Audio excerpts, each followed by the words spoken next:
A pizza party is my nightmare. I'll have friends over for pizza, so I'll be like, all right, we got to order pizza. And she goes, how much? I go, order the most. I don't want to run out of pizza in front of my friends. And she goes, just call and ask them. I go, I can't call these 40-year-old dudes and just be like, how much pizza do you think you're going to eat tonight?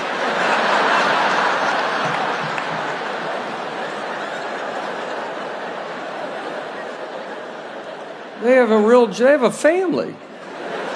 They work in a building right now.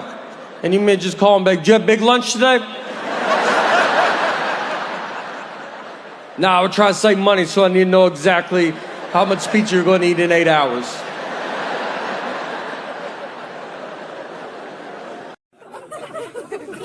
The dumbest I've ever been talked to, I like to golf. And so a guy was telling me there's a real golf course in North Carolina where they have llamas are the caddies. So if you don't know anything about golf, I mean, you know, a caddy usually carries your bag around, tells you how far you are from the hole, and helps you out. So this course, they have llamas. So you put your golf bag on a llama, and it carries your bag. So he told me that, and then he looks into my big, dumb eyes, and he goes, just so you know, llamas can't talk, though. I mean, that's the question he was trying to get ahead of as he looked into my stupid eyes. Like, he's like, I'm going to say it so that guy doesn't have to say it. Like, I'm just at the zoo talking to the giraffes, just, hey, where are you guys from, you know? I know where you're from, but where are you from? You know what I mean? So I'm 41 years old. And when I turned 40 was the first age I did not want to turn. I remember my parents turning 40. It just feels old. And it's also the age that you do realize everybody you're talking to, you are older than. Before you're 40, I think everybody you talk to is your age. And for some reason, when you turn 40, you're just older than that person. I'll just be talking to them like, remember that? It's like 97, 98. They go, I wasn't born yet. You're like, golly, are you serious, dude? In my eyes, we look the same. Where's your dad at? Let me talk to him, because I swear I thought you were my age. One thing I got when I hit my 40s was claustrophobia. Never had it. I actually got it here on the Simpsons ride, which is what's crazy. I mean, we're 100 yards away from where my life fell apart. I rode that ride with my daughter, and we're sitting on it, and we had another buddy, and he has his 2 girls on, and so we sit there, and they pull the bar down, and the bar, my leg gets stuck in the middle, and it just opened a door that I never knew was there. I mean, it's like a problem. I had to stop the ride. It's super embarrassing to stop a child's ride and just be like, I'm just waving. I'm like, I can't do it. And then they opened the bar and they go, all right, you can do it again. I was like, I'm out, dude. And no one got to ride it because I couldn't ride it. We all had to leave. Ruined it for everybody. And that's claustrophobia. It just kind of ruins everybody's time. It's what's funny, the panic of claustrophobia is pretty funny though. I mean, it's not funny when it's happened to you, but how quick you go from normal to just an insane person it's all at the same time. So it's all kind of new to me, so I forget I have it. And I'll put myself in a situation and I go, there it is. I got an Uber once with like 7 people. And so we get in, I'll get in the 3rd row trying to be a good guy. And I climb in the back, they put all the seats up and it just starts hitting me. And I mean, I'm back there, you're like, just trying to be normal, you know, you're not talking. And then you just go, hey, you think you could roll the window down? You know what? Can everybody just get out of the van real fast? I mean, we're just driving down the interstate. Hey, could y'all crack the window? Do you mind if I drive the Uber? Do you think I could drive it? It is very exciting to be here. Not all shows, though, are like this. I did a show in a prison once.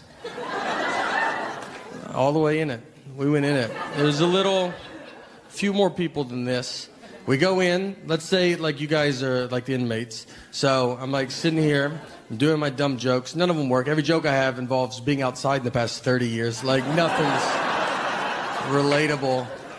I'm like, traffic's crazy. Do you guys remember? Who remembers traffic?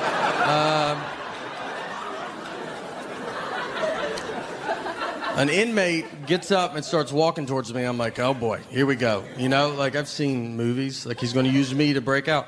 So I don't want to point at him, but I am trying to draw. I'm like, the weather's been like pretty crazy. Should he be walking up like that?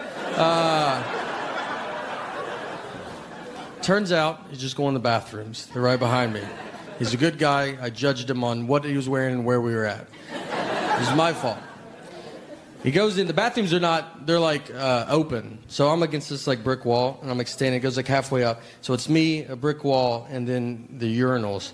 And he just comes out and then comes and pees picks the one right behind me. And so it's just me and him just standing there. He's peeing. I'm like trying to talk.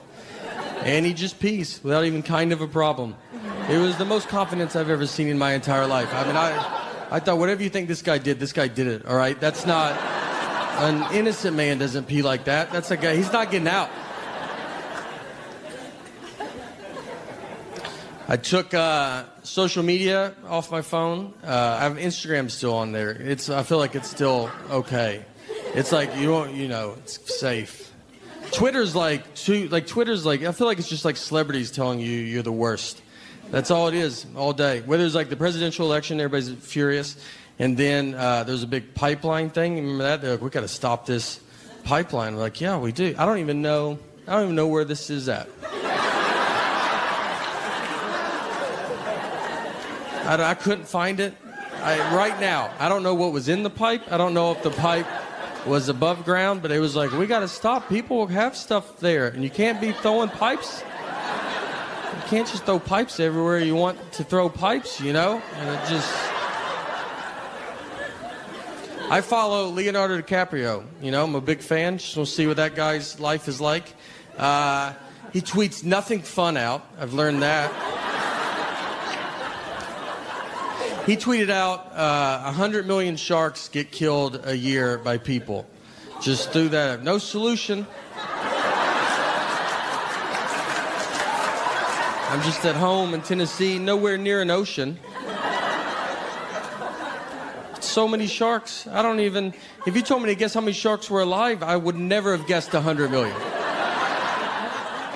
don't know, a million? I don't know. Like, who knows how many sharks there are? I tweeted back. I was like, all right, dude, I won't kill any sharks. I don't know. Is that what you wanted out of this? I won't do it. I've never even been near a situation where I thought I might have to kill this shark. Never even met a guy that's pet a shark, but I'm not getting involved now.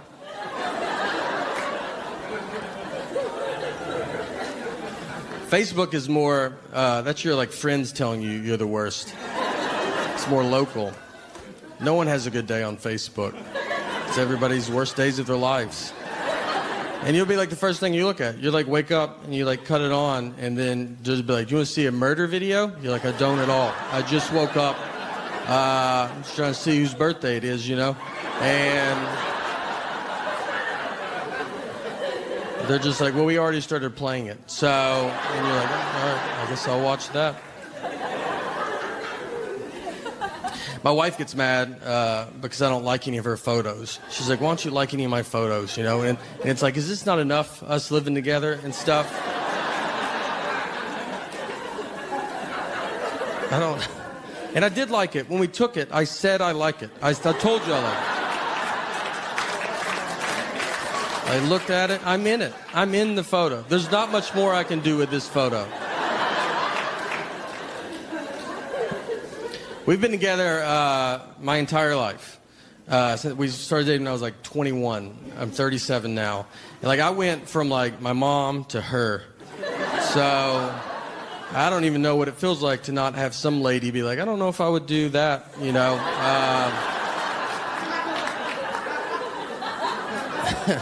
And now we have a daughter, so I'll never know. I'll never know. We get in fights, still. And when you're married for a long time, fighting is just, it can happen, it's open 24 hours, basically, at any time. We got in a fight recently at 3 a.m. We woke up to get in this fight. We have a dog, and our dog, freaks out when it thunders. And so we have sedatives to give her because there's only so many times you can tell a dog it's just thunder before you're like, she's not getting it, And you're like, just take this, all right? So I woke up I had to wake my wife up, and I was like, hey, where are the sedatives at? And she was like, they're at the top of the cabinet. So I go get them. I looked at the bottle, and the bottle said they were expired. So I had to wake my wife back up, and I was like, hey, these say they're expired. And she was like annoyed. She was like, they're not expired, all right? They're new pills in an old pill bottle. And I was like, all right, I should have thought of that. You know, that's my fault.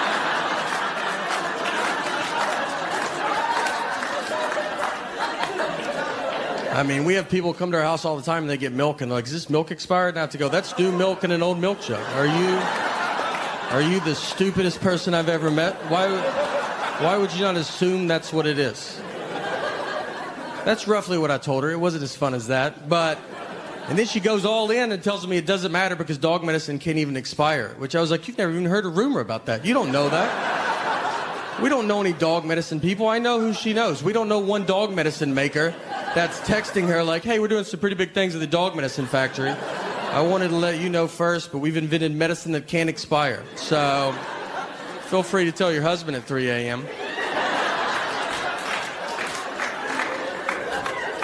We do have a daughter as well. We took her to Disneyland when she was 2, and people told us that was a mistake. We didn't ask anybody, but they were happy to tell us. And they were like, you're just wasting money, you know, she's not going to remember it. And I was like, I don't know. She believes in Minnie Mouse. Minnie Mouse is like real to her. It's like fun to see her get excited, you know. Should I just lock her in a closet and be like, do you remember yesterday? No? Well, until you start remembering things, I'm not going to waste any of my money on you, all right? We're trying to discipline her, too, and it's hard to discipline kids nowadays. You know, you can't spank them. You can't talk about it in a microphone for sure. So it's like, what do? You got to hope it works out. Spanking got like blown out of proportion because like you would see like a video of a lady like fighting her kid in a Walmart parking lot, and they were like, no, you're not supposed to spank. You're like, that was a regular fight. That's not like what we're talking about. I was spanked. My generation was. It was fine, you know. You ever talk to really old generations? They just act like they were beat with bats. They say stuff to you like, I don't know, that doesn't sound like that should have been happening. You should have called the police or something. Like, the police would hit us as well. Everybody was hitting us. It's fun to be back home. I got my 20-year high school reunion is this year, and I'm pretty excited. I'm pretty invested. I didn't go to college, so this is like the last group of people I met. So I cannot wait. I love it. I went to the 10-year, loved it. Suggested a 15, no one wanted it. Finally, the 20 is here. My buddy told me, he's like, I'm going to lose weight for our 20-year reunion. And that always like feels, you know, you're like, why don't you lose it for the people that were in your life every day for the past 20 years? You've made your wife stare at your moose body for 15 years. Why don't you tone it up for her a little bit? He's like, no, I'll just save it for the people I hate. I'm going as is. Just, you know, this is what happened. I don't know what to tell you. Yeah. I didn't work out then. I didn't start when I left. So I'm just seeing how it's going to go. I do zero working out. Not even, it's not like you're like, whoa, wow. Like it's like, yeah, we figured that. Every hotel I go to, I ask if they have a gym. I don't even have clothes that I could work out in. There's no way. I'm like, is it 24 hours? I was going to start tonight at midnight. So I was wondering if that's... What I've learned, what's easier than working out is just tell people that you used to weigh 300 pounds. That's a lot. They don't know, you know? So I've never weighed 300 pounds, but I look pretty amazing for a guy that used to weigh 300 pounds. You're like, yeah, I got tired of being tired, all right? You know? Today's my cheat day, obviously, but normally I'm pretty strict. I just don't eat anything healthy. I like apples, but I only like pre-cut apples. I won't eat a whole one, you know? I'm not a horse, all right? So could you guys do some work over there at the apple factory, you know, however apples get here? I've watched a lot of the documentaries that try to make you eat better. Like I watched Fed Up, and it's about all the food that I eat every day. There was nothing in it that I haven't had recently. You know that saying, like, I haven't had that in forever? I haven't said that in forever. There's nothing I haven't had. Airheads, that's usually something like, oh, are they still doing good? Yeah, they're doing great. They got more colors now. It's pretty fun, you know? I go to too much, like, chain stuff. Like, that's, I can't think outside of, like, going to, like, a chain place. And they mess up all the time. But I still just go back. I'll go to McDonald's. I'll have, like, the nerve to be, like, in the drive-thru, like, and be like, hey, guys, this said no onions, and this has onions. And they just look at me like, you're too old to be here, man. Don't come here. This is not a real restaurant, all right? I'm 11 years old. That guy's 90. Go to, like, you live near here. Go to a regular place. I had a whole issue at a Starbucks. I went into Starbucks, ordered iced coffee with milk. Nothing crazy, you know. And the guy, like, looked at me weird. You know, like, when you're, like, get something in your head, you're like, I'm pretty sure he doesn't know what I said. But you're, like, too far in. You're both touching the credit card. So you just got to go, all right, let's see what he thinks he heard. And I go to the end of the counter, and he gives me milk with ice in it. I had to ask him. I go, what is that? He goes, milk with ice in it. I was like, what do you think? Do I look like a psycho to you, dude? I've never ordered milk publicly in the history of my life. I've never once in my life been out and thought, you know what I could go for right now? A cup of milk. I'd love to do that. I'd love a cup of milk. I'd like to drink it out of a straw, something else I've never done. Let's do that, and then let's put ice in it. Let's do something I didn't even know you could do. Let's do all that in front of all these people I don't know. And it was a Starbucks that was like in a Target. It wasn't even its own Starbucks. It was a Starbucks that's like, we don't really do everything. And I was like, do you do milk with ice in it by any chance? Is that something? I just go to all of them. And I still go. I go to, everybody messes up. I want them to do so much better. I went to Walmart. I go there. I'm fine with them, you know. I'm a Walmart guy. Like, that's where I'm at. I went into one. I was trying to, and Walmart's getting a little, like, sometimes when you go in there, some of the people that work there are like, some of them, I don't even know. You'll be talking to them. I'm like, I don't even know if you work here, if you're a customer. Like, it's 50-50. But they're willing to help, which is nice. I went into one. I was trying to buy a hammock. So I go in. I go back to where I imagine the hammocks live, and I went up to this guy and I was like, "Hey man, do you guys sell hammocks?" And he was like, "What's a hammock?" And it threw me off enough that I was like, "Am I saying it wrong?" I was like, "I think I'm saying it wrong because you know what it is."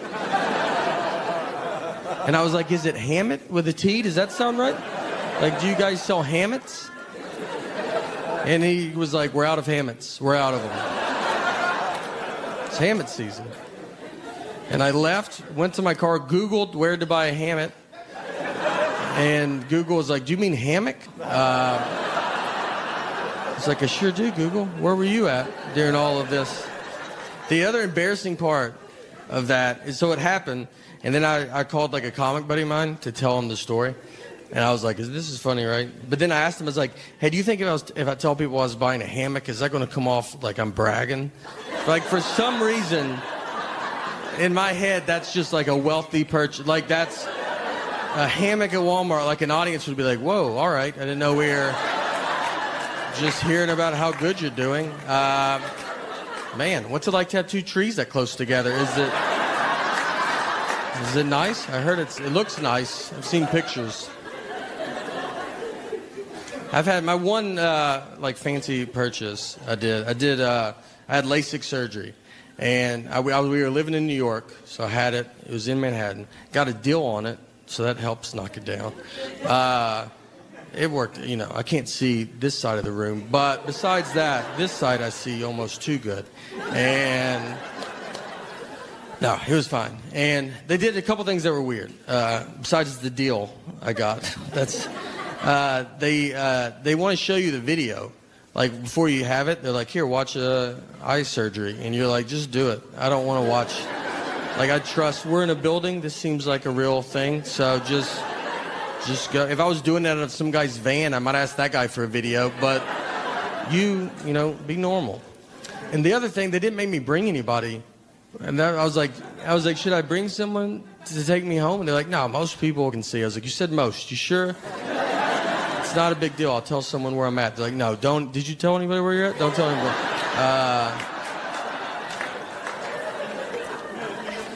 So I go in. They give you a Valium. You go back and you do it. Then you get done. They give you those big sunglasses. And then I'm on a Valium. They're like, you good? You're like, yeah. This is the funnest surgery ever. This has been a fun day, to be honest. And they're like, can you see? And I was like, yeah, I'm fine. Like, so I go down. I'm in Manhattan. So we get out and I start walking to go to the subway, get a few blocks away. And then my eyes start hurting so bad. And I just want to keep them shut. You don't want to open them. And so I'm like, I can't get home. So I get my phone. I'm like blinking. And I get to my wife and I call her. And I was like, you got to come get me. I can't see, you know. And I was like, and you should have come too, by the way. All right. Like, why are you not here? So I was like, you got to come find me. I don't know where I'm at. I've made turns. So I was like, just go back to that place and then just expand your search around buildings until you find me. And I just stood I put my hand on a building and I just stood because I was afraid I would drift out in the street and just be just shuffling. The next thing I know, I'm in the middle of the road, just big sunglasses, which wouldn't be that different for New York, and so I'm just standing. I stood with my hand like this for 30 minutes. I mean, we were to the point if anybody confidently just walked up, they could have taken me home. Next person that goes, let's go, I was living with them for the rest of my life. It's fun doing comedy because you get to travel so much. I fly a bunch, and it never gets easy when you fly. You just think every plane you're on is going to go down. It's not in a dark, it's never relaxing. I had I've got on a plane once and you ever get on and just look at everybody on it and it just looks like a group that would go down in a plane crash. For some reason, you're like, I feel like I've seen all of us before. I had a pilot tell us right before we took off that he was retiring and this was his last flight. You're like, all right, why don't you just say that when we land, dude? It's not like we're gonna be different people. We're the same people. He's basically just either way, this is my last flight. So, all I can tell you is I'm not flying again after that. I'm trying to get better. When you travel now, you go to different cities. It's to actually go explore the town and see stuff. I went to Wilmington, North Carolina, and yeah, a couple of us. All right, and they have a big battleship there, and it's in it looks like it's a river because you can see across. It doesn't look big, but it's probably part of the ocean. It's one of those where you're like, could I drink that water? Could I not? I don't know. But you can't ask that. You can't ask someone how water works. So I didn't even go on it, but it's there. I just wanted you to not think I didn't see it if you go. But I looked up some other stuff to do. They have a thing there called Cape Fear Serpentarium. And it's just a guy's house, and he has a bunch of snakes, lizards, and a crocodile just in his house. He has the world record for being bitten by a viper snake. It's 7 times, which is it's a record no one is trying to get. It's so many times. He was bitten 3 times, and then 4 more times after that. That's how many times he was bitten. 3's a ton, and then 4 more after is just too many. But I was like, I gotta go see this. This is going to be amazing. So I go, I walk in. Right when you walk in, he's got a lobby set up. And in the lobby, he has 2 parrots and then a bunch of anti-government posters. That's he just has those things. It's 2 parrots and a lot of stuff on chemtrails. He's basically just this is what I would love to talk to you about. And you're like, I just want to see some snakes, man. He's like, all right, but maybe later could I corner you and talk to you about it? And you're like, I don't know, let's see how the snakes go. So I went and I paid. It was $9, obviously cash only in a place like that. And so I give him my $9.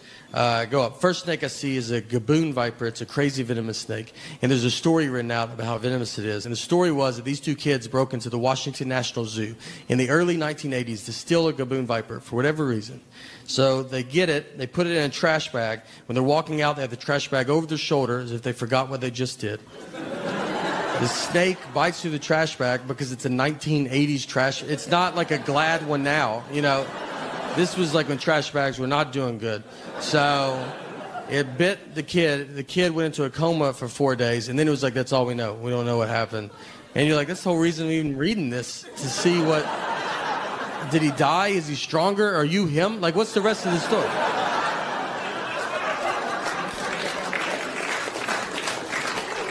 So if you ever go, and you should go, if you ever go, 3 p.m. Saturday and Sunday, he feeds these things. So I looked at my watch. It was like 3 p.m. I was like, all right, we'll go watch these things eat. So the first snake they go to feed is a black mamba. It's another crazy venomous snake that should not be in America outside of a zoo, especially not at a guy's house that hates America. So we're like, all right, we got to go see this. So we get down there. He puts a chicken wired fence around him. So if a snake gets out, he'll just get out of that fence pretty quick. The fence has holes in it that I would describe as a little bit bigger than a black mamba. And I mean, we're leaning on it. We're getting kids up against it. We're like, no, you get up here. Push. Their kids' faces are against it. So we all stand around. He's a bucket of like dead mice. He like grabs a mouse. He like throws it in there. He eats it. Like we all cheer, and then we move on. Next one we go to is 12-foot anaconda. This snake is huge. He props open like the glass cage with a 2x4. That's how big it is. Props it up. No chicken wired fence. It's non-venomous. Worst case scenario, we're all going to wrestle this snake. So we're all standing there around. He gets his bucket back out, but this time it's got dead rabbits in it. And they're the biggest rabbits I've ever seen in my... I would have paid $9 to see what that rabbit's life was like. You know, just to see that rabbit drive up that day. He gets these giant, like, two-handed tongs that they look like they're for this.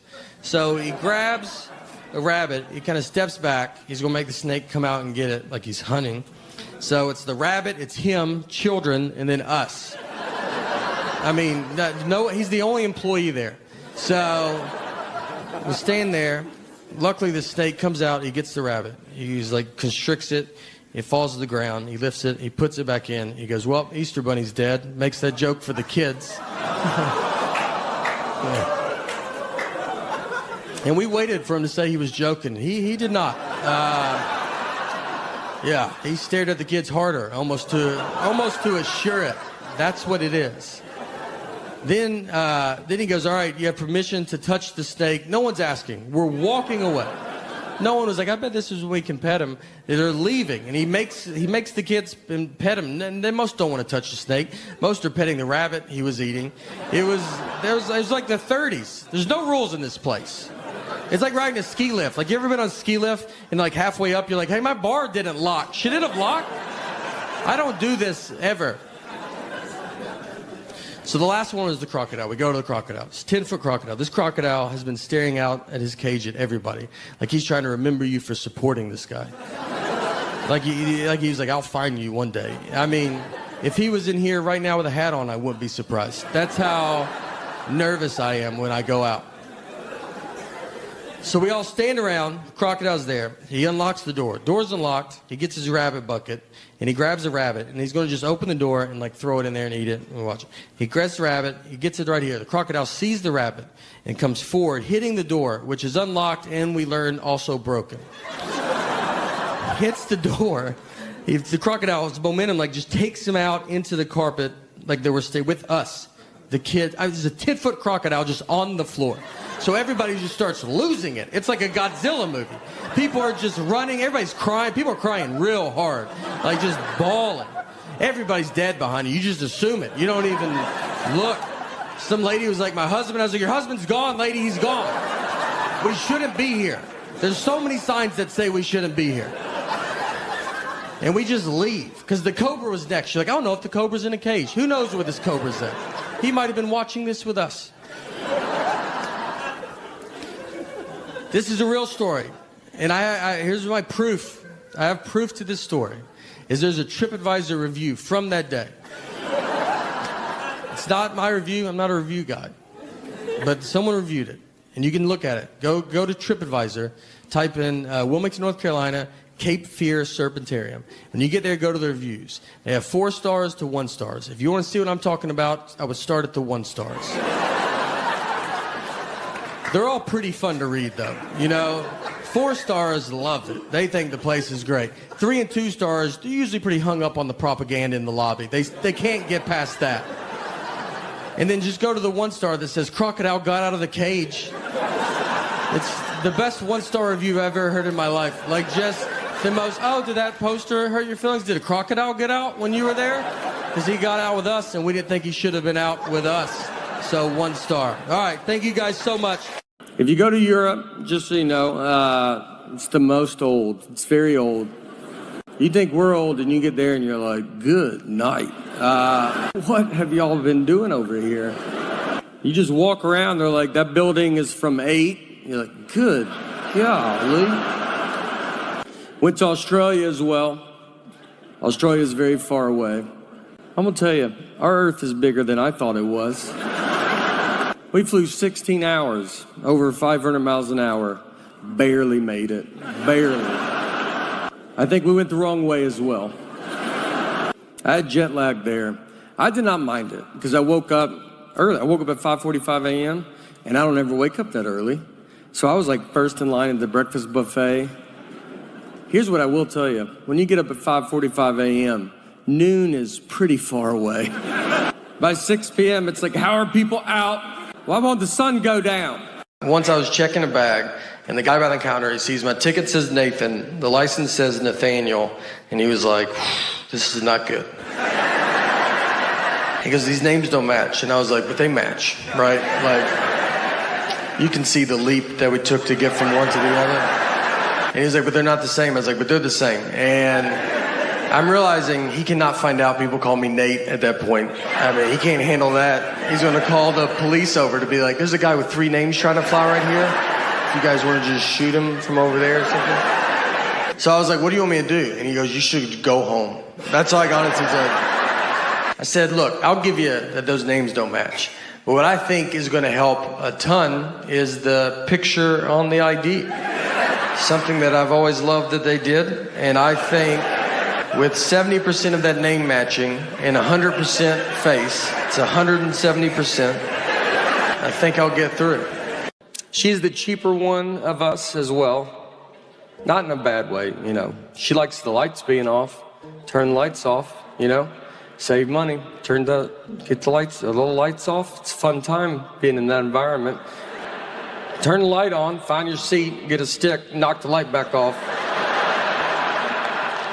Sit in the dark and be sad. And you're sad all day. But you're saving nickels upon nickels.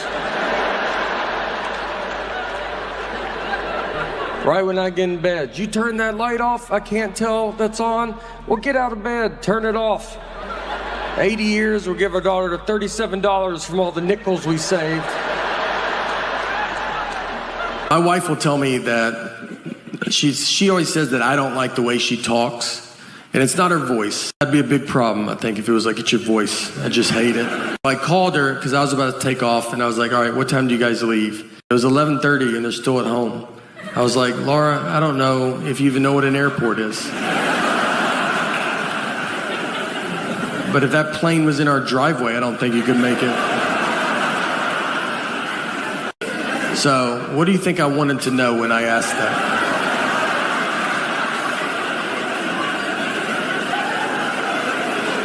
Is that what you thought the best time you could give me was a time that means nothing to nobody? Recently, I was walking in my car, and I had a college kid come up, and he was raising money, for nature, or it was for Earth. It was nature and Earth. I don't know. He used real words, but it was, basically, I felt he looked at me, he's like, it's going to Earth. And I was like, yeah, well, Earth is going through it right now. So he was telling me everything Earth is going through. It's pollution. He said our water's being poisoned. I think I was buying a tree. I don't really know. But I tried to give him cash, and he was like, oh, you got to do a credit card. I was like, okay. So I give random iPad all my family information. It was $75. So he's like, swipes the card. And then after it goes through, he goes, just so you know, it's a monthly charge. Yeah. He told me after. And he was like, look, you can cancel it on the website. I was like, I don't even know what's going on right now. I love processed food, you know? I love it. I'm a farm factory table guy. And I always have been, you know? DoorDash is what's going to kill me. I mean, I don't know who I think I am. I look at it at night like it's Tinder. Just scrolling through, seeing who's open. Just, hey, Hardee's. The audacity I have when I order it. I mean, I'm just laying there. I'm like, bring me a Blizzard now.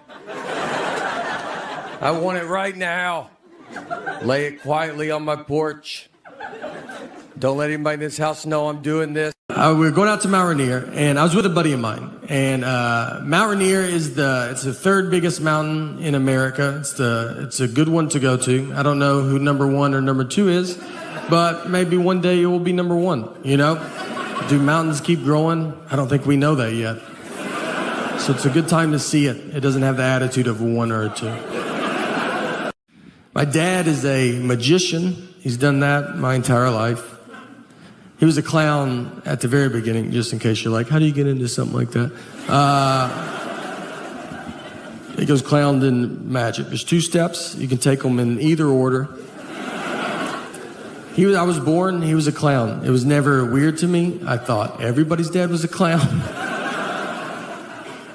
My first memory of my life is I was 5 years old, and I remember my mom walked me out to the front yard, and my dad pulled up with this old red Mazda. He's dressed as a clown. That doesn't even faze me. That's just how he left. How else would he come home? And the Easter Bunny was in the passenger seat. That's the first thing that I remember to my life. If you want to know how you get into comedy, that's a pretty good nudge. And I remember it didn't fit, the Easter Bunny head didn't fit in the car, like he couldn't sit normal, so his head was bent to the side. And I remember he had his seatbelt on, and he's just like, and I was like, I like to think about all the other people that saw that just in the car next to him, just at a red light. You're like, I didn't even know they hung out like that. Marriage fights are great because they're all very dumb. I would say 90% of them are dumb. 10% the cops show up. But we got in a fight once over chocolate milk. We didn't talk for 24 hours. What happened is I brought chocolate milk home, and she was like, why did you bring it home? And I was like, you're supposed to drink it after you work out. And she was like, that's not true. And I was like, well, there's a commercial on TV. They probably looked into it more than you did. So I decided to listen to them.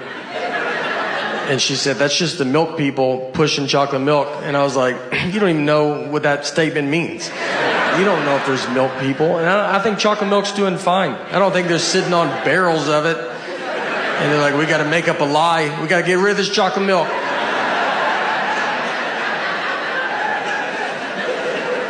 She went to college, all right, and I did not. But she did not study chocolate milk. When is it good and not good for you? To be fair to her, though, I do not work out. So, you know, but I was probably going to start, and I needed to get all this stuff there. Vanderbilt went to their first bowl game in football in like 20 years, in 2008. And so we all go to it. We're very excited. It's at Tennessee Titans Stadium. So me and a bunch of buddies get together. We go tailgate. We get cornhole, a grill. Like we're going all out.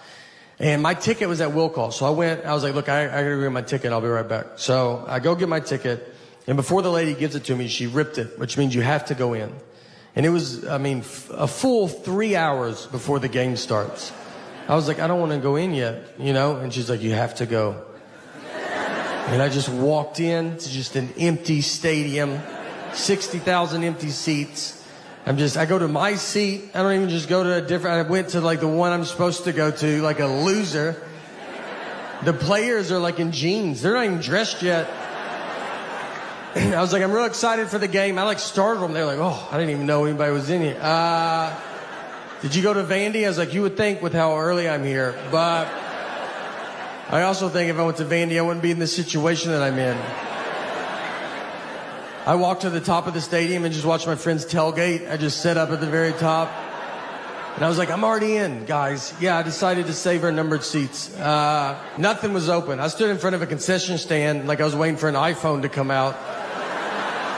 Just that gate was down. I'm just like already trying to figure out what I'm going to eat. And they came and opened it, and one side got stuck, and I helped them. I go, I'll get that. So I helped them open it. They're like, oh, do you work here? I was like, I've been here a little bit longer than you have. So I'm not smart at all. I'm smart enough to like answer my 6-year-old's questions. She's like, why is the sun hot? I'm like, 'cause it's on fire. That's a stupid question. And I tell her that, all right, because I know that she'll be smarter than me next year and then just for the rest of her life. So I am really sticking it to her while I can. I know nothing about like adult stuff that you're supposed to know about. Global warming, that's one that everybody yells at you about. And they're like, you better do something. I'm like, I'm so tired of it. Let's do it. I'm like, I barely made it out of high school. I don't really know how rain works. So why don't you let me figure that out, and then I'll do global warming, you know? But I've seen it rain without clouds. Where's that water coming from? So I'm pretty swamped with this rain stuff right now, but once I get to the bottom of that, I'm going to do global warming, and I've got some pretty good ideas, you know? Vanderbilt went to their first bowl game in football in like 20 years, in 2008. And so we all go to it. We're very excited. It's at Tennessee Titans Stadium. So me and a bunch of buddies get together. We go tailgate. We get cornhole, a grill. Like we're going all out. And my ticket was at will call. So I was like, look, I got to get my ticket. I'll be right back. So I go get my ticket. And before the lady gives it to me, she ripped it, which means you have to go in. And it was, a full 3 hours before the game starts. I was like, I don't want to go in yet, you know? And she's like, you have to go. And I just walked in to just an empty stadium, 60,000 empty seats. I go to my seat. I don't even just go to a different, I went to like the one I'm supposed to go to, like a loser. The players are like in jeans. They're not even dressed yet. I was like, I'm real excited for the game. I like startled them. They're like, oh, I didn't even know anybody was in here. Did you go to Vandy? I was like, you would think with how early I'm here. But I also think if I went to Vandy, I wouldn't be in the situation that I'm in. I walked to the top of the stadium and just watched my friends tailgate. I just sat up at the very top. And I was like, I'm already in, guys. Yeah, I decided to save our numbered seats. Nothing was open. I stood in front of a concession stand like I was waiting for an iPhone to come out. Just that gate was down. I'm just like already trying to figure out what I'm going to eat. And they came and opened it, and one side got stuck, and I helped them. I go, I'll get that. So I helped them open it. They're like, oh, do you work here? I was like, I've been here a little bit longer than you have. So I'm not smart at all. I'm smart enough to like answer my 6-year-old's questions. She's like, why is the sun hot? I'm like, 'cause it's on fire. That's a stupid question. And I tell her that, all right, because I know that she'll be smarter than me next year and then just for the rest of her life. So I am really sticking it to her while I can. I know nothing about like adult stuff that you're supposed to know about. Global warming, that's one that everybody yells at you about. And they're like, you better do something. I'm like, I'm so tired of it. Let's do it.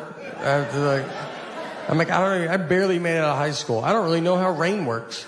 So why don't you let me figure that out, and then I'll do global warming, you know? But I've seen it rain without clouds. Where's that water coming from? So I'm pretty swamped with this rain stuff right now, but once I get to the bottom of that, I'm going to do global warming, and I've got some pretty good ideas, you know? I can't wait. I can't wait to get back to the old days of just not doing good inside a building. That's all you want, you know? One of the last like kind of bombs I had, I was doing it. So as comedians, we do a lot of corporate events, and I was doing this corporate event in Tampa, Florida. And it was for this guy. He ran Tampa's electricity or something. I don't know what anybody does. But he invented the electricity in Florida. So, yeah, he's doing real good. He was a very nice guy. He's very generous. Is all his employees. He was raffling off 2 cars. He gave away a bunch of TVs, iPads. I mean, honestly, probably $100,000 worth of gifts he was giving back to his employees. Very nice. Well, I was one of these gifts that he was giving back. So in the middle of giving this stuff away, he stops and goes, all right, got a big surprise for you. Can't believe we got this guy to come here. And he brings me out. I mean, nobody's heard of me at all. I mean, they're all looking at it like, I think I could get this guy to come to my house. I mean, who is? I start doing my act. I do 1 hour. And just 0 laughs. I mean, nothing. And I'm not doing new jokes. I'm doing the greatest hits. I told the iced coffee with milk story 3 times. I kept just doing it. I was like, all right, I'm going to do it one more time. I don't think y'all were listening. People were leaving. The guy that drove me asked someone that left, and he just goes, hey, is the comedy show almost over? And the guy goes, I don't even know what you're talking about. There's a guy giving a speech up there right now, so maybe after that. So we get done, and then the guy comes up. You know, I have to talk to him. And I was like, look, I'm sorry, man. I used to be able to do comedy, and I lost it. You know, it's over. And he was very nice. He goes, no, it's all right. Nothing's your fault. And I was like, all right, I don't know how that's possible. And he goes, well, when you were up there, I remembered that most of my employees do not speak English. And I was like, all right, yeah, they'll do it, you know. Maybe don't hire an English-only speaking comedian. No heads up at all. Not that I could have changed it up, but it just would have been nice to know, you know. And that's claustrophobia. It just kind of ruins everybody's time. It's what's funny, the panic of claustrophobia is pretty funny, though. I mean, it's not funny when it's happening to you, but how quick you go from normal to just an insane person is just, it's all at the same time. So it's all kind of new to me, so I forget I have it. And I'll put myself in a situation and I go, there it is. I got an Uber once with like 7 people. And so we get in, I'll get in the 3rd row trying to be a good guy. And I climb in the back, they put all the seats up and it just starts hitting me. And I mean, I'm back there, you're like, just trying to be normal, you know, you're not talking. And then you just go, hey, you think you could roll the window down? You know what? Can everybody just get out of the van real fast? I mean, we're just driving down the interstate. Hey, could y'all crack the window? Do you mind if I drive the Uber? Do you think I can drive it? I get it. It's for our kids and their kids, and we want to make sure they have a good earth and their environment and stuff. We don't want to have a bad earth. And we don't want them to be mad at us and yell at us. But I don't think they will, because I don't think we get mad. I don't ever see litter on the ground and call my grandmother and be like, where do you get off? You know? I don't know how you show your face anymore, all right? It's cloudy today. Is that because you smoked on planes? Probably. Why'd you have to smoke that high? Where do you think that smoke was going? We took a trip to Florida, to Fort Lauderdale. And her and our daughter are flying from Nashville, where we live. And I'm flying from Detroit. We're meeting at Fort Lauderdale's airport. I have to find them when they land. So I called her because I was about to take off. And I was like, all right, what time do you guys leave? She goes, noon. And it was 11:30 and they're still at home. I was like, Laura, I don't know if you even know what an airport is. But if that plane was in our driveway, I don't think you could make it.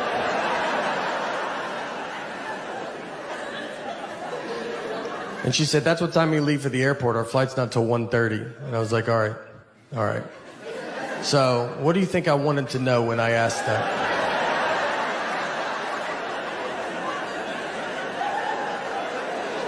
Is that what you thought the best time you could give me was a time that means nothing to nobody?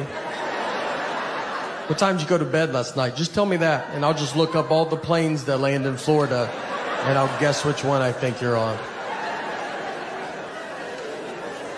She said, I'm sorry I don't talk the way you want me to talk. I'm like, I want you to talk like a regular person, all right? Like you've been around people before, you know? We didn't talk in Florida, I'll tell you that. On a sadder note of sorts, we had to put our dog down recently, and it's a tough thing to do. You know, nothing was wrong with her. I'm just really busy right now, and She was very sick. That was a joke. All right. That was a joke, and she would have loved that joke. So don't you worry about it. That's the type of humor she had. She was a rescue. It's not your labradoodle humor, all right? It's a little darker. I do zero working out. Not even, I mean, it's not like you're like, whoa, wow. Like, it's like, yeah, we figured that. Every hotel I go to, I ask if they have a gym. I don't even have clothes that I could work out in. There's no way. I'm like, is it 24 hours? I was going to start tonight at midnight. So I was wondering if that's... What I've learned, what's easier than working out is just tell people that you used to weigh 300 pounds. That's a lot. They don't know, you know? So I've never weighed 300 pounds, but I look pretty amazing for a guy that used to weigh 300 pounds. You're like, yeah, I got tired of being tired, all right? You know? Today's my cheat day, obviously, but normally I'm pretty strict. We were going out to Mount Rainier, and I was with a buddy of mine. And Mount Rainier it's the third biggest mountain in America. It's a good one to go to. I don't know who number one or number two is, but maybe one day it will be number one, you know? Do mountains keep growing? I don't think we know that yet. So it's a good time to see it. It doesn't have the attitude of a one or a two. On a sadder note of sorts, we had to put our dog down recently, and it's a tough thing to do. You know, nothing was wrong with her. I'm just really busy right now, and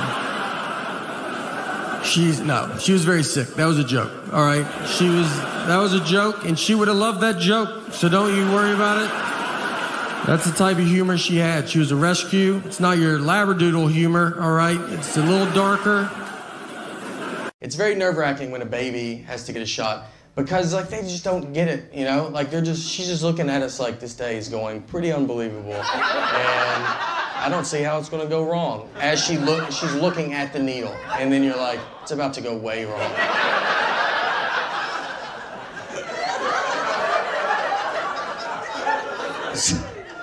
So the needle goes in, she gets a shot. So we go to grab her, right, because we're ready for her to start crying.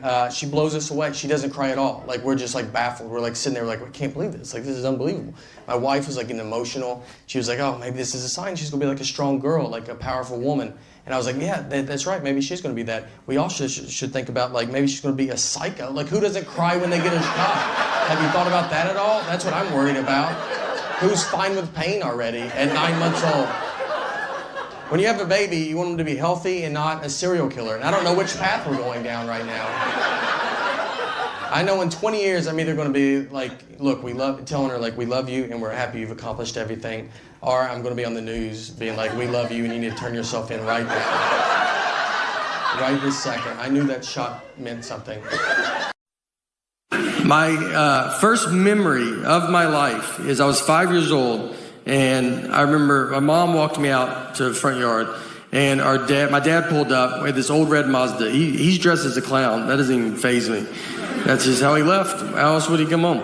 And the Easter Bunny was in the passenger seat. That's the first thing that I remember to my life. If you want to know how you get into comedy, that's a pretty good nudge.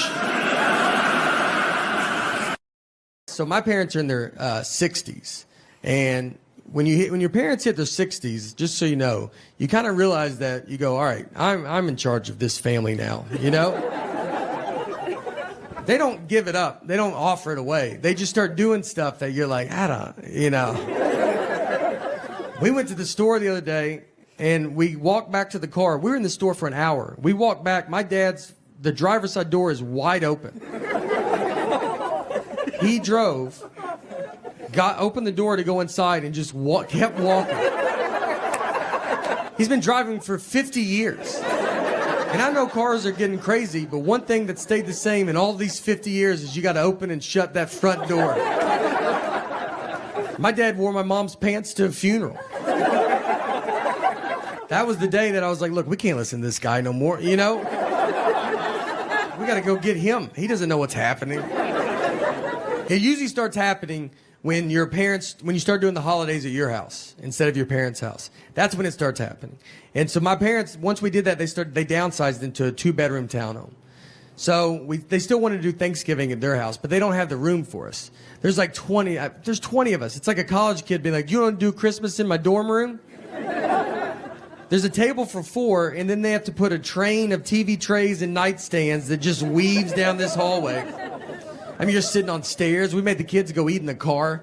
We just go back in the car. You can't even eat inside.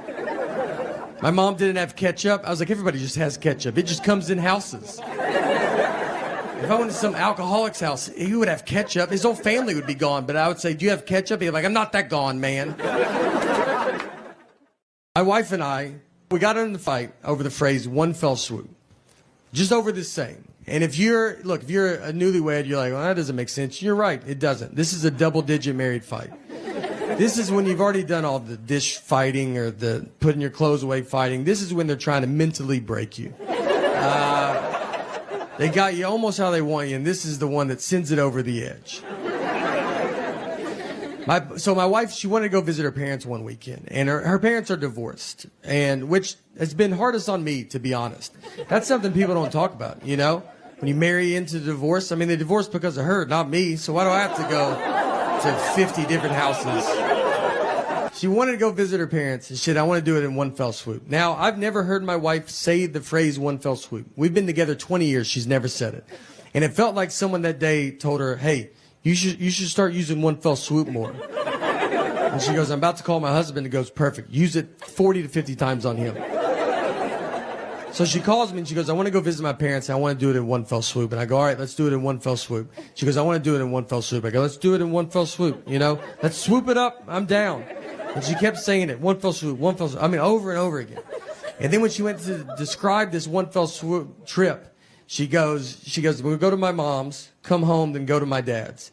And so I just like waited, and she didn't say anything, and I just go, that's not what one fell swoop means. And instead of possibly just being wrong, she goes, I know what one fell swoop means. I go, yeah, it doesn't sound like you do, all right? And we have the same last name. I can't have you out there in a one fell swoop conversation. What do you think two birds, one stone mean? Let's just go through them all. I don't know if you know any of these. She hangs up on me. So I get home, and you know when you walk home and you've been in a fight, and you're like, all right, how long is this fight? Is it happening still? Is it over? I don't know. I got to fill it out, you know? She never uses words like sorry. I'd love to hear that. Now, that's a word she definitely doesn't know what it means. And I say it all the time. I walk around the house with just a sack of sorries, just handing them out all day. I try to give her some, like, would you like to carry some of these? She's like, I don't have pockets, so I'm good. We didn't talk that whole night. I mean, we're just sitting there, our daughters, like, we're watching TV, eating, and I'm like, hey, you know your mom's crazy, right? And then she's like, did you do your homework, or you don't want to be dumb like your dad? And then your daughter's just like, are y'all lunatics? So I'm laying on the couch, and my wife just came over, and she kisses me goodnight, and then she went to bed. And that was it, you know? That was like, I felt like it was her sorry, I guess. But she didn't say it. And so I was like laid there, and I'm just thinking about it. And you think about it a lot because you're like, all right. Because you learn the longer you get married, sometimes it's like, just let stuff go. You know, who cares? And the next morning I get up, and I kind of still wanted to talk about it because we didn't talk all night, you know? So I went into her, I was like, look, I got to tell you, I mean, it's just not what it means, you know? That got it going real good. But I felt so good about this argument, you know? I thought about it all night. I was like, you got this one in the bag, man.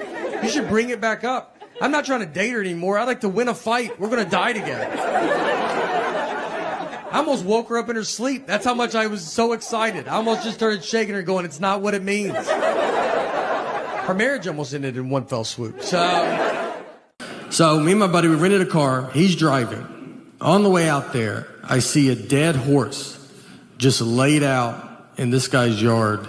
And I've never seen that before. And I was like, man, I bet you don't think about that when you buy a horse. It dying, you know, what do? That's a huge thing, dying in your yard. You can't just scoot it off into the woods with your foot and try to get another one that matches before the kids come home.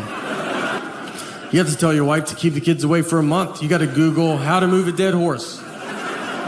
You got to probably try to get another horse to help you do it, and that's not easy. That's what the blinders were invented for, because it's like, just look ahead. Don't worry about what's going on back. No, look. All Or you got to get your friends to help you do it, and you can't spill the beans too quick on that. You think it's hard for them to help you move a couch? Try a dead horse. You got to lie to them, like, we're getting a divorce. Just come over. Bring your truck and some gloves. I'm not smart at all. I'm smart enough to, like, answer my 6-year-old's questions. She's like, why is the sun hot? Like, 'cause it's on fire. It's a stupid question. And I tell her that, all right, because I know that she'll be smarter than me next year and then just for the rest of her life. So I am really sticking it to her while I can. I know nothing about, like, adult stuff that you're supposed to know about. Global warming, that's one that everybody yells at you about. And they're like, you better do something. I'm like, I'm so tired of it. Let's do it. I'm like, I barely made it out of high school. I don't really know how rain works. So why don't you let me figure that out, and then I'll do global warming, you know? But I've seen it rain without clouds. Where's that water coming from? So I'm pretty swamped with this rain stuff right now. But once I get to the bottom of that, I'm going to do global warming. And I've got some pretty good ideas, you know? When we were doing these driving shows, we were all on a bus together. I convinced Nick that I didn't know who Nancy Kerrigan and Tanya Harding were. Nick is learning this, that I do know who they are. He's learning right now with you. I never told him. I absolutely know who they are. He brought all his references are just 90s sports references. He only can reference the 90s. And so he brings up Nancy Kerrigan and Tanya Harding. And I was like, who's that? He's like, what? You don't know who they are? And I was like, I don't think anybody knows who they are. And he goes, dude, it's like a huge story. It's like figure skating is like a mafia hit. I was like, I've never heard this, dude. Don't you think I would have heard it? I mean, I was like, no one knows this. He's like, he's losing his mind. I go, they should make a 30 for 30 if it's that good. He goes, they did. Another guy's like, they should make a movie about it. He goes, there's a movie. And he's just losing it. My wife's always around, too, I feel. Just always, like, near, you know, especially about home. It's like I married a cat that I'm like, you just always on me. If I do if I go to the bathroom, she's like, I'm going to paint the bathroom door while you're in there. I'm like, you couldn't do it later? No, I had all the time to do it. I thought I'd wait till you went in, and that's when I was going to start. If I eat something she doesn't approve of, she just pops up, man. I mean, I'll try to sneak it. I could eat an Oreo cookie in the attic at 3 a.m., and I would bet my life a light would cut on, and she'd be like, what are you doing up here? And if I questioned it, it was like, what are you doing up here? She's like, I'm always up here. This is when I do my attic stuff. I looked up a list of, like, all right, like, what are you supposed to do for global warming as an individual? And it was a big, long list. But the first thing on the list was my favorite. It just said, just talk to your friends and family about it. I get it. It's for our kids and their kids, and we want to make sure they have a good earth and their environment and stuff. We don't want to have a bad earth. And we don't want them to be mad at us and yell at us. But I don't think they will, because I don't think we get mad. I don't ever see litter on the ground and call my grandmother and be like, where do you get off? You know? I don't know how you show your face anymore, all right? It's cloudy today. Is that because you smoked on planes? Probably. Why'd you have to smoke that high? Where do you think that smoke was going? He gets to it. It's batter and syrup. They're in clear containers. They're not labeled, but they're in clear containers. He gets the syrup and starts pouring it on the wall for him. And I'm not even stopping him, because he's not doing it where he's going, I've never done that. He's doing it where we're probably going to try it after. I mean, he's just like, you're like, dude, I can't wait to see what this guy's making. Like, he might know something that I don't know. He shuts it, turns it over, it cooks. He's like looking at us. We're like, I mean, the whole line's like, yeah, what is that going to be? And it makes black smoke is what it makes. Dark black smoke. Just starts filling the lobby. The manager comes over. He's like, what are you doing? He's like, I guess I poured the wrong one. These are not labeled. And the guy's like, they're in clear containers. Do you not know the difference of batter and syrup? And he's like, I bet it happens all the time. He goes, I've worked here my whole life and I've never seen this. Last year, my dad he's doing a show. He does these magic shows in prisons. And during the show, one of the inmates just stands up and says, I know your son, which is probably not the best place as a father to hear that. Just like, I know your boy. He keeps his mouth shut. He's good people.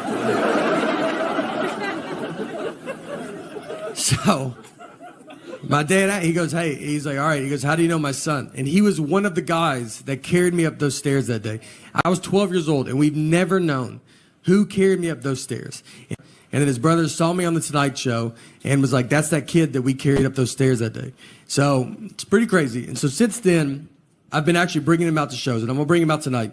And no, he's not here. He's in prison. But, yeah. Sorry. Yeah. Trust me. Look, he would love to be here. Trust me. I mean, yeah, he'd kill to be here, to be honest. But I can tell you one thing that's gone forever is coughing in public. That's a wrap. I mean, you drink water wrong at a restaurant, just go walk in traffic. The whole restaurant just stops. Your table would be like, get out of here. Get out of here. And you know who that's going to hurt the most to cough in public? My parents. That's what I feel, because that's one of their favorite things to do is cough in public. They love it. That's all they do. They cough everywhere. My dad's choking constantly. Just always, if he's not choking, that's when we get worried. That's how much choking he's doing. We go to a restaurant, and they're like, is your dad okay? I'm like, oh, I didn't even, yeah, that's just what he does, you know? We've been traveling. I've been traveling all over the country during this COVID, and what I've seen is, look, in the middle of the country, they're doing good. I went to a NASCAR race. They all have their mask on. They're doing what they're supposed to do. A lot of people are doing it. We're trying, you know? A lot of stuff. We take our temperature. I went to Buffalo Wild Wings. They took my temperature. You gonna tell me that teenager doesn't know what he's doing? Is that what you're trying to... You don't think he's going to doctor school? That's how he gets started, is he takes temperatures, and he's like, all right, 45 degrees, you're good. Yeah, you're like 60 degrees from a problem. So, I don't, you know, and they're not even worried about it. They just don't, 57 degrees. You're like, yeah, I'm dead, dude. That's not good. I asked one guy, I was like, does that even work? He goes, I don't know. When it beeps, I just tell him to go ahead. I swear one kid said beep. I don't think his beep worked, and he goes beep, and I was like, was that? And he goes, you're fine. My first memory of my life is I was 5 years old, and I remember my mom walked me out to the front yard, and my dad pulled up with this old red Mazda. He's dressed as a clown. That doesn't even faze me. That's just how he left. How else would he come home? And the Easter Bunny was in the passenger seat. That's the first thing that I remember to my life. If you want to know how you get into comedy, that's a pretty good nudge. We recycle, you know, and we recycle because of my wife. It's her, she gets all the credit for that. I would never recycle if I was by I don't do it if she's not looking at me. So I would never do it if I was alone. I looked up a list of like what are you supposed to do for global warming as an individual? And it was a big long list. But the first thing on the list was my favorite. It just said, just talk to your friends and family about it. Think about your friends and family. Like, just when you guys get together, like, do you mind if we talk about global warming for a little? I just thought this would be a good time to get into it. I had a great aunt and uncle fist fight each other at a wedding. Let me get in the middle of that fight. Any chance this fight was about global warming? Because I just would love to get that conversation rolling, you know? It's supposed to be a clean show. I'm bringing this filth into it. I don't say the word sucks. Like, this sucks. I don't, because that was a very bad word in the 80s. And look, I'm sorry to say it now. My dad took us to see the first Karate Kid at the movie theater, and they said sucks in it. And right when I heard it, I looked at my dad and I go, what kind of trash you bringing us to? I was not allowed to watch anything. I mean, when they made The Simpsons, it was like, I guess they're just showing R-rated TV shows now. She does whatever she wants. She turned 18 and got a tattoo. And I was like, well, you're going to get in pretty big trouble when they find that out. And she goes, I'm 18. I can do whatever I want. I go, yeah, well, I'm 28 and I'm still hiding wine, so I don't think you can. Pardon my language, but I think it stinks what's going on. I think it stinks. She put Life 360 on my phone. That's so they can track you even when they're not near you. You might not even know you have it on your phone. It's worse than what the government's doing. I would rather the government track me than her. She just calls me, why are you at Krispy Kreme donuts? I'm like, look, I'm not going to live like this, all right? If If I want donuts, I'm not going to lock my phone in a gym locker and go pay cash for donuts. I've done it, but I'm not going to do it every time. Our daughter still sleeps in our bed, too. And parents don't like that when you say it. They're like, you got to keep them outside. Don't look at them. It's my fault. So we had a kid late in life. We have one kid. And so we're kind of hitting all the sights. And I would be, when I get home, travel a bunch and I get home, I'd want us to all sleep in the bed together. And I've kind of built up a habit now, and it's happening. So it's tough, though, because kids don't know how to sleep. I mean, she makes king bed feel like a twin. I'm on the edge. When I sleep alone in a hotel, I have to sleep with my head on the nightstand. It's the only way I know how to go to bed. She gets sideways, upside down. If you woke up upside down tomorrow, you would go to the hospital. She's also apparently going through menopause because she's the hottest human being that's ever lived. I mean, I'm freezing at night. She just kicks all the covers off, and you're like, yeah, no, you go ahead. It's your bed. We're lucky to be in it. When we were doing these driving shows, we were all on a bus together. I convinced Nick that I didn't know who Nancy Kerrigan and Tanya Harding were. Nick is learning this, that I do know who they are. He's learning right now with you. I never told him. I absolutely know who they are. He brought all his references are just 90s sports references. He only can reference the 90s. And so he brings up Nancy Kerrigan and Tanya Harding. And I was like, who's that? He's like, what? You don't know who they are? And I was like, I don't think anybody knows who they are. And he goes, dude, this is like a huge story. It's like figure skating is like a mafia hit. I was like, I've never heard this, dude. Don't you think I would have heard it? I mean, I was like, no one knows this. He's like, he's losing his mind. I go, they should make a 30 for 30 if it's that good. He goes, they did. Another guy's like, they should make a movie about it. He goes, there's a movie. He's just losing it. You know where I really want to go visit? Cambodia. That's where it's at, guys. Like, I don't know where it's at, but I know that's where it's at. So that's the good part, you know? Here's what they have in Cambodia. This is a for real, legit tourist attraction that they have. You can shoot a rocket launcher at a cow. Yeah, that's one of their options, all right? And I know, you're like, all right, I bet it's pricey. So, no, it's not, actually. It's very reasonably priced, which is nice. It's only $400. That's not that bad of a deal to shoot a rocket launcher at a cow. And if you're like, well, what if we don't hit it? You know, is it really worth it to take the family there? Yes, it is, all right? No one hits it. No one shoots it. They're like, I do this a lot at home. Like, this is kind of... And they're good dudes. They give you $200 back if you don't hit it. So that's a good business. Why would you not support a business like that? Marriage fights are great because they're all very dumb. I would say 90% of them are dumb. 10% the cops show up. But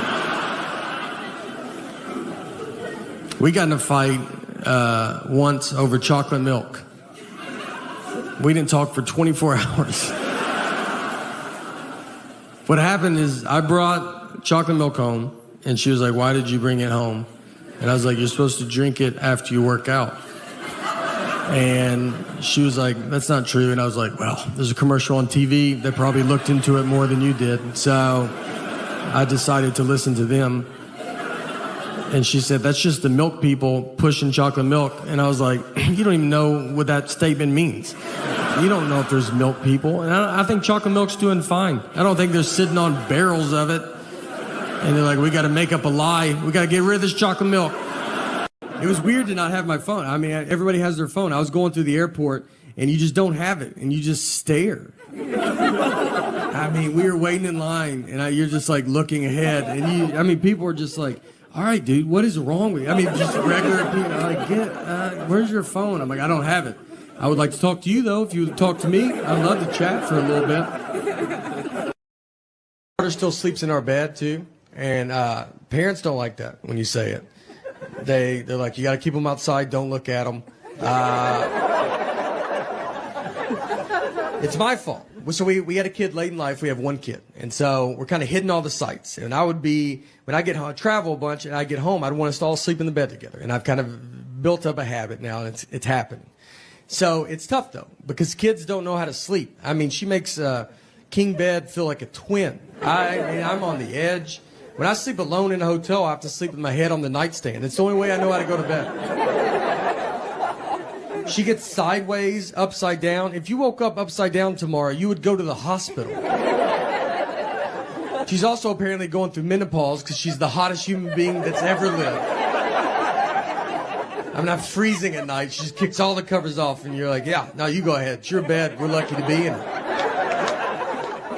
She's got to get out at some point, you know? I don't know. She'll be 37 years old. Hey, can I get in the bed with you guys? Her kids are upstairs asleep in their bed. Her husband left a while ago. He ain't gonna put up with that. My wife was with me when I had that job. She's been with me way before where we're at right now. She was in it for the benefits. I got at the water company. We've been married 17 years. And I know, you know, the longer I'm married, the more I realize why she was put in my life. I would not be here if she was not in my life. I know all of this. Now, I've also become very reliant on her because of this. I don't know anything about me. Like, I don't know what I like and don't like to eat. I mean, someone be like, you want to try this? And I got to get her involved. And I'm like, I don't think so. I don't know how long to microwave something. I have to ask her every time, as if her family invented the microwave. In our neighborhood, we live in a cul-de-sac, which is very exciting because I grew up on a straight street and I always dreamed of living in a cul-de-sac. You see them and you're like, can you imagine being up in one of those? We do all the cul-de-sac stuff, you know, like if anybody comes down there, we're like, what are you doing down? Just any car, we're like, you better get out of our cul-de-sac. We take our trash out one of the days, I don't know the day, but it's a day. We do it, there is one day. I know we forgot to take it out a couple weeks ago. That stress could break up a family. All week was like, everybody eat out of your hands. We had friends over like, put your trash in your pockets, take it to your homes. 2020 has been my favorite year. Out of all the years, this has been the best one. I mean, there's aliens. They said there's UFOs. And no one cares. What kind of year could you have that you could sneak in? Hey, everybody, on the news, they're at the end of the news, they go, there's UFOs. And you're like, oh, do they have COVID? And you're like, no. Like, I don't know. They won't get tested. But it was funny. I told my wife that. I said, they said there's UFOs. And she just went about her day. I mean, you might even watch this and be like, oh, I didn't even hear that. And that's the point. That's how amazing 2020 has been. I also feel this is a good year to see where your friends are at. You know, like you want to be in the middle, I think. And I've got friends that they take a shower with their mask on. And they sleep with the mask on because they have a hamster, and the hamster probably has it, and they live alone. It's just them and the hamster. And I also have friends that I don't think have even heard about COVID. It looks like someone told them to try to go get it. That's how they're living. I have a lot of friends too that they tell me they already had it. They're like, I had it. I had a fever. February, had a fever for a couple hours, so probably had it. I had one friend, he told me he had it in 2015. Convinced. He goes, I had it in 2015. I was the first, and it just didn't catch on like it has now. And everything's wet. So, everything's wet. Oh, hold on. Wait. We're like trying, I know, it's all right. I know, y'all should apologize for y'all's fly. Those Houston flies, you know how they are. Always won the spotlight. And I thought flies don't live long, and they live so long. Thank you.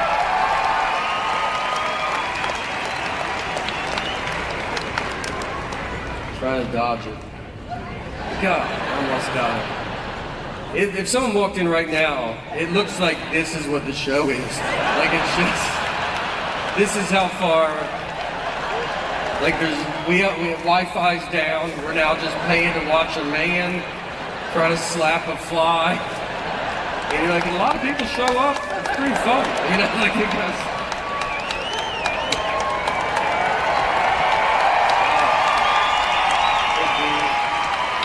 I've seen 3 seconds of Rescue 911. I remember walking through the living room. My parents are watching it. I look at the TV. A guy has a ski mask on, and a woman is asleep with her feet out from under the covers, and he started rubbing her foot. That's all I saw. I kept walking. I don't know what happened before or after, but I know I've never been able to sleep with my feet out from under the covers because I accidentally saw that 30 years ago. And my feet get so hot, and I want to put them out so bad. We get there, I'm wearing a button-down shirt, khaki pants, nothing crazy. I'm wildly overdressed. I look like I work there. Everybody else just has a football or basketball jersey on. My uncle, his daughters get married. He has his tuxedo jacket, pants, cummerbund, bow tie, no shirt. They forgot his shirt, and instead of waiting to go get it, he was like, let's do it without it, right? Like that's... And he doesn't have a body that's like, that's cool, man. You know, he has a body that you're like, put your jacket on backwards, flip it around. Yeah. And then you see his back, and you're like, whew, all right, go back the regular way. Yeah, that's my fault. How's your back worse than your front?